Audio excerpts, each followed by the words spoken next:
যারা এই বাস্তু দোষ নিয়ে অনেক রকমের সমস্যায় আছো তাদেরকে আমি একটা 2026-এর উপায় বলছি। এটা করলে তোমার বাড়ির কিন্তু 90% বাস্তু দোষ এমনিই ঠিক হয়ে যাবে। কি করতে হবে? যদি তোমার বাড়ি পূর্বমুখী হয়, মানে পূর্ব ইস্ট ফেসিং হয়, তাহলে অবশ্যই বাড়ির ইস্ট ফেসিং যদি বাড়ি হয় তাহলে একটা কপারের সান মানে সূর্য, তামার সূর্য পাওয়া যায়, সেটা অবশ্যই আপনার বাড়িতে লাগান, পূর্ব দিকে লাগান, 100% ভালো ফল পাবেন।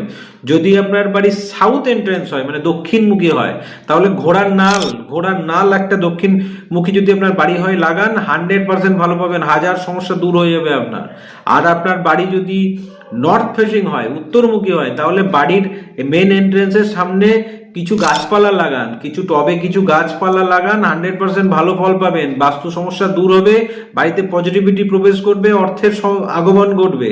আর আপনার বাড়ি যদি পশ্চিমমুখী হয় মানে ওয়েস্ট ফেসিং হয়, তাহলে অবশ্যই বাড়ির সামনে নেম প্লেট লাগান, একটা গোল্ডেন ফ্রেমে একটা নেম প্লেট লাগান। দেখুন না করে 2026-এ এইসব বাস্তু দোষ কোনো ভাঙাচোরা কিচ্ছু করতে হবে না, করে দেখুন, লাভ পাবেন 100%।